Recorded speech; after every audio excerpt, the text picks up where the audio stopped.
சசிகலா அவர்கள் வந்து முதலமைச்சர் ஆகணும் அப்படிங்கிற ஒரு விஷயம் வந்து எல்லாத்துக்குமே பரவ ஆரம்பிச்சதுலேருந்தே வந்து பார்த்திங்கன்னா தமிழ்நாட்டில் வந்து பார்த்திங்கன்னா இந்த மிமிக்ரேட்டர்ஸுக்கு ஒர்க்காக இருக்கட்டும் எல்லா விதத்துலேயும் வந்து பார்த்திங்கன்னா மக்கள் வந்து அவங்களுடைய எதிர்ப்பை வந்து தெரிவிச்சிட்டு இருக்காங்க. சில இடத்துல வந்து ஆதரவுகள் தெரிவிச்சிட்டு இருக்காங்க. அதெல்லாம் வந்து நிறைய இடங்களில் நடக்குது. 90% மேலே வந்து எதிர்ப்பு இருக்குது அப்படிங்கிற மாதிரி பல சர்வேக்கள் சொன்னால் கூட இன்னும் வந்து பார்த்திங்கன்னா ஏடிஎம்கேங்கிற ஒரு கட்சிக்குள்ளே வந்து பார்த்திங்கன்னா அவங்களுக்கு உண்டான இடம் வந்து பார்த்திங்கன்னா பயங்கரமான ஒரு வரவேற்பில் தான் இருக்குது அப்படிங்கிற மாதிரி வந்து அந்த 200 பேர், அதாவது அந்த செயற்குழு உறுப்பினர்களாக இருக்கட்டும், அதே மாதிரி 134 எம்எல்ஏக்களாக இருக்கட்டும், எல்லாருமே வந்து பார்த்திங்கன்னா சொல்லிகிட்டு இருக்காங்க.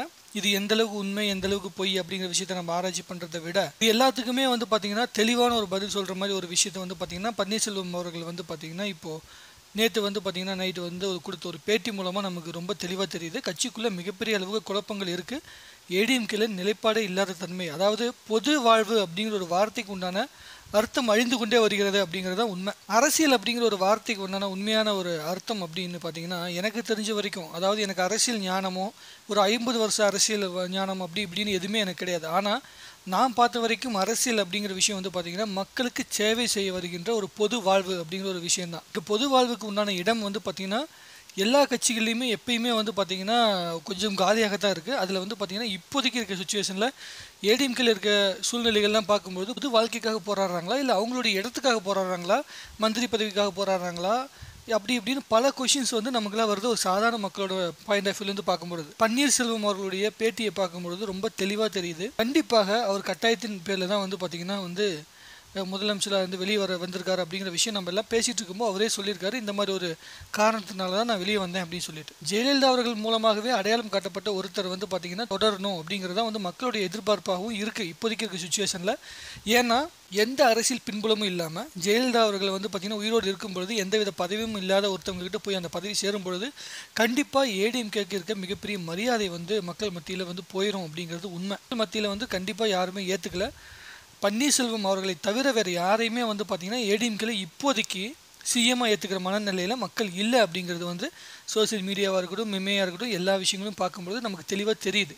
இது அந்த 200 பேருக்கு தெரியலையா அப்படிங்கிற ஒரு கொஷின் மார்க் வருது. இப்போ கருணாஸ் அவர்களுடைய பேட்டியெல்லாம் பார்க்கும்பொழுது நமக்கு ரொம்ப ரொம்ப ஒரு ஜாதி கட்சின்னு பேசுகிறதா இருக்கட்டும், அதே மாதிரி வந்து பார்த்திங்கன்னா மக்கள் முடிவு பண்ண தேவையில்லை அப்படிங்கிறதா இருக்கட்டும், அந்த மாதிரி வார்த்தையை வந்து ஒரு எம்எல்ஏ, அந்த எம்எல்ஏ அப்படிங்கிற பதவி எங்கேருந்து வந்துச்சு, சட்டமன்றம் அப்படிங்கிற ஒரு இடத்துக்கு போய் நீங்கள் உள்ளே உட்காந்துருக்கீங்க, அது அந்த இடத்துக்கு உங்களை கொண்டு போய் சேர்த்துருந்தது யார் அப்படிங்கிற பல கொஷின்ஸ்லாம் வந்து ஆன்சர் தெரியாத ஒருத்தர் போய் எம்எல்ஏ சீட்டை நம்ம வந்து கொடுத்துருக்கோம், அதை வந்து போய் அவர் வந்து ஜெயிச்சு போய் வேற உள்ளே உட்காந்துருக்காரு, நமக்காக ரெப்ரசன்ட் பண்ணி போய் பேசுவார் அப்படிங்கிற விஷயத்தில் நம்மலாம் யோசிக்கும் பொழுது ரொம்ப வருத்தமாக இருக்குது. மக்களால் தேர்ந்தெடுக்கப்பட்ட ஒரு எம்எல்ஏ மக்கள் முக்கியமில்லை இந்த முடிவு எடுக்கிறதுக்குன்னு ஒருத்தர் சொல்கிறாரு அப்படின்னா அதை விட கேவலமான ஒரு நிலைமை தமிழ்நாட்டில் வரும் அப்படின்னு வந்து நம்ம எதிர்பார்க்கவே முடியாது. பன்னீர்செல்வம் அவர்களுக்கு மிகப்பெரிய வந்து ப்ரெஷர் இருந்தது. அதாவது ஆரம்பத்தில் வந்து பார்த்திங்கன்னா இவங்க தான் வந்து முதலமைச்சர் ஆகணும்னு சொல்லி முடிவு பண்ணியிருந்தாங்க. சசிகலா அவர்கள் தான் முதலமைச்சர் ஆகணும்னு முடிவு பண்ணியிருப்பாங்க ஆல்ரெடி. அதை வந்து அப்போயே அமல்படுத்தியிருந்தால் மக்கள் மத்தியில் மிகப்பெரிய அளவு எதிர்ப்பு இது வரும் அப்படின்னு சொல்லி அவங்க எதிர்பார்த்துருக்காங்க. ஆனால் அந்த நேரத்தில் இந்த குழப்பத்தையே மட்டுமே வந்து வெறும் அரசியலாக்கிட்டு இருக்கக்கூடாது அப்படிங்கிறதுக்காக பன்னீர்செல்வம் அவர்கள் அவருடைய முதலமைச்சர் அப்படிங்கிற பொசிஷனுக்காக வந்து பார்த்திங்கன்னா வேலை செய்யணும் அப்படிங்கிறதுக்காக 2-3 விஷயங்கள் பண்ணார். அந்த பண்ணின விஷயங்கள் சக்ஸஸாகவும் அடைஞ்சிருக்கு. ஸ்டூடெண்ட்ஸோட போராட்டம் வந்து பார்த்திங்கன்னா வன்முறையில் முடிஞ்சால் கூட அந்த போராட்டம் எதற்காக அதுக்கு உண்டான முடிவை வந்து வாங்கி கொடுத்துருந்தாரு. அதே மாதிரி வந்து கிருஷ்ணா நதியை வந்து தண்ணி வந்து வாங்கி கொடுத்ததா இருக்கட்டும், அதே மாதிரி வந்து பார்த்திங்கன்னா ஜெயலலிதா அவர்கள் இறந்து போனதுக்கு அப்புறமேட்டு அந்த இடத்த ஃபில் பண்ணுறதுக்கு உண்டான ஒரு சக்தியாக ஏடிஎம்கேல இருக்கிற ஒரே ஒரு ஆள் இப்போதைக்குன்னு பார்த்திங்கன்னா பன்னீர்செல்வம் அவர்களை மட்டும்தான் நம்ம சொல்ல முடியும் ஓரளவுக்காச்சு. மற்ற எந்த அமைச்சருமே வந்து பார்த்திங்கன்னா அவங்களோட வாயிலேருந்து பார்த்திங்கன்னா இந்த சின்னமாங்கிற வார்த்தையை தவிர வேறு எந்த பெரிய வார்த்தைகளும் வரதா இல்லை. சில பேர் மட்டும்தான் இப்போதைக்கு வந்து பார்த்திங்கன்னா என்னை மிரட்டி கையெழுத்து போட்டாங்க அப்படிங்கிற சில விஷயங்களெல்லாம் பேசிகிட்டு இருக்காங்களே தவிர மற்றபடி வந்து பார்த்திங்கன்னா மக்களுடைய நலனை பற்றி யாருமே பேசலை. எல்லாருமே கட்சியோட நலனை பற்றி தான் அதிகமாக பேசுகிறாங்க. இது எந்த அளவுக்கு தமிழ்நாட்டுக்கு அவசியமான விஷயம் அப்படிங்கிறது எனக்கு தெரியல. எந்த கட்சியுமே வந்து பார்த்திங்கன்னா அவங்களுடைய நிலைப்பாடை இங்கே வந்து பதிவு பண்ண முயற்சி பண்ணியிருக்காங்க. ஆனால் பன்னீர்செல்வம் அவர்கள் வந்து பார்த்திங்கன்னா அவருடைய ஆதங்கத்தை வந்து பதிவு பண்ணியிருக்காரு. அவர் ஏதோ ஒரு ஆங்கிளில் வந்து ஏடிஎம்கே கட்சியை வந்து பார்த்திங்கன்னா மக்கள் மத்தியிலேருந்து அந்த ஃபேமை வந்து ஏடிஎம்கே கட்சிக்கு உண்டான ஃபேமை வந்து அழியக்கூடாது அப்படிங்கிறதுக்காக ரொம்ப போராடிக்கிட்டு இருக்காரு. சில இடங்களில் அவரோட கட்சிக்குள்ளேயே மிகப்பெரிய அளவுக்கு அவருக்கு வந்து பார்த்திங்கன்னா சப்போர்ட் இல்லை அப்படிங்கிறனால தான் அவர் வந்து பார்த்திங்கன்னா மக்கள் மத்தியில் இவ்வளோ பெரிய பேட்டியை கொடுக்க வேண்டிய கட்டாயம் வந்திருக்கு. ஆனால் இந்த நேரத்தில் அவர் வந்து பார்த்திங்கன்னா அந்த ராஜினாமா அப்படின்னா அந்த விஷயத்தை வந்து ரிட்டன் எடுத்துக்கிட்டு மற்ற எல்லா எம்எல்ஏக்களும் பன்னீர்செல்வம் அவர்களுக்கு சப்போர்ட் பண்ணினால் ஏடிஎம்கே மேலே இருக்க மரியாதை கொஞ்சம் அதிகமாகிறதுக்கு உண்டான வாய்ப்புகள் அதிகம். இல்லை அப்படின்னா ஏற்கனவே வந்து பார்த்திங்கன்னா எம்ஜிஆர் அவர்கள் பொருளாளர் பதவியிலேருந்து தூக்கப்பட்டதுக்கு அப்புறமேட்டு நடந்த மாதிரி ஜெயலலிதா அவர்கள் பொதுச் செயலாளர் பதவியிலிருந்து தூக்குனதுக்கப்புறம் நடந்த மாதிரி பன்னீர்செல்வம் அவர்கள் வெளியே அடிப்படை உறுப்பினர் பதவியிலிருந்து கூட நீக்கப்படுவார் அப்படிங்கிற மாதிரிலாம் வந்து விஷயங்கள் பரவிட்டு இருக்கு. அது எந்த அளவுக்கு உண்மைன்னு தெரியல. அப்படி வெளியே வந்ததுக்கு அப்புறமேட்டு அவர் ஒரு கட்சி ஆரம்பித்து அந்த கட்சி மூலமாக வந்து மறுபடியும் வந்து ஜெயலலிதா அவர்கள் வைத்து கொண்டிருந்த அந்த அண்ணா திராவிட முன்னேற்ற கழகத்தை வந்து கண்டிப்பாக மேலே கொண்டு வருவார் அப்படிங்கிற ஒரு நம்பிக்கையெல்லாம் நம்ம இப்போ வைக்க முடியாது. ஆனால் அப்படி நடந்தால் நல்லா இருக்கும்னு சொல்லி மக்களும் நம்புறாங்க. இப்போ கட்சிக்குள்ளே அவருக்கு வந்து எந்தவித சப்போர்ட்டும் இல்லை அப்படிங்கிறனால அவரை சப்போர்ட் பண்ணுற ஆட்களை வந்து அவர் தேர்ந்தெடுத்து ஒரு கட்சி அமைச்சு அது மூலமாக மேலே வந்தார்னா கண்டிப்பாக சப்போர்ட் பண்ணுவதற்கு உண்டான வாய்ப்பு அதிகம்.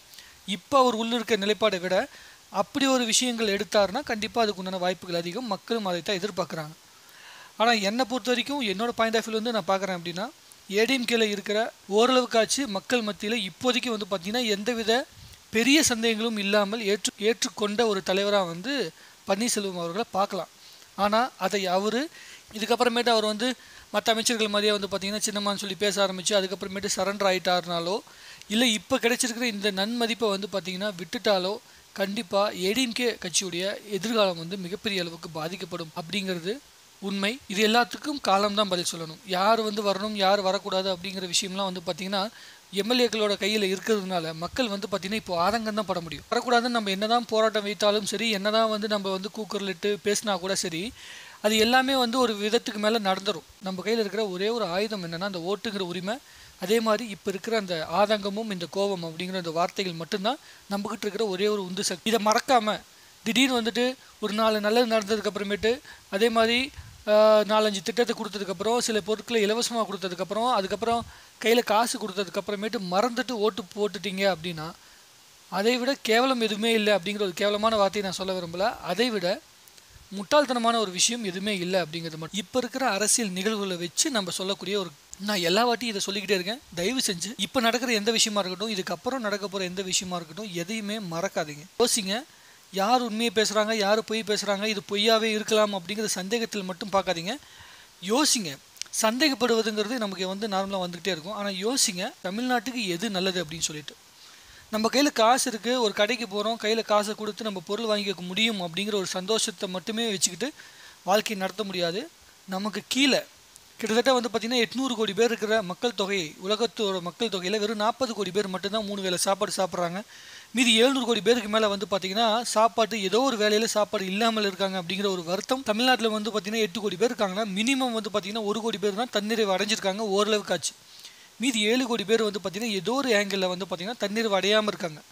அவங்கள பற்றி நம்ம யோசிக்க ஒரு செகண்டாவது ஒரு நாளாவது நம்மளுடைய வாழ்க்கையில் ஒரு வருஷத்தில் ஒரு நாளாவது அவங்கள பற்றி யோசிக்கணும். விவசாயம் வந்து மிகப்பெரிய அளவுக்கு அழிஞ்சிட்ருக்கு. நம்ம எதையுமே யோசிக்காமல் அரசியலை பற்றி கொஞ்சம் கூர்ந்து கவனிக்காமல் இருந்தோம்னா கண்டிப்பாக தமிழ்நாட்டுக்கும் சரி நம்மளுடைய பின்னாடி வர ஜென்ரேஷனுக்கும் சரி மிகப்பெரிய அளவுக்கு பாதிப்பு உள்ளாகும். ஏன்னா இப்போயே நம்ம பருப்பு வாங்க முடியல, இப்போயே ஒரு பொருட்கள் வாங்க முடியல அப்படின்னா இதுக்கப்புறம் வரப்போகிற ஜென்ரேஷன் மாதத்துக்கு வந்து பார்த்திங்கன்னா 50,000 1 லட்ச ரூபா சம்பாதிச்சா கூட அதை வச்சு எதுவுமே பண்ண முடியாது சுச்சுவேஷன் ஆகி போயிடும்.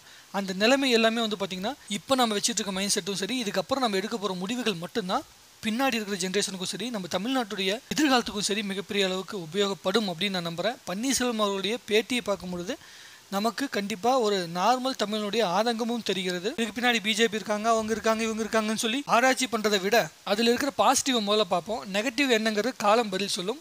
போக போக அவருடைய செயல்பாடையும் சரி, இதுக்கப்புறம் பிஜேபி பண்ணுற விஷயம், அதுக்கப்புறம் நடக்கிற விஷயம் எல்லாத்தையும் பார்க்கும்பொழுது நமக்கு ஒரு தெளிவான ஐடியா வரும்.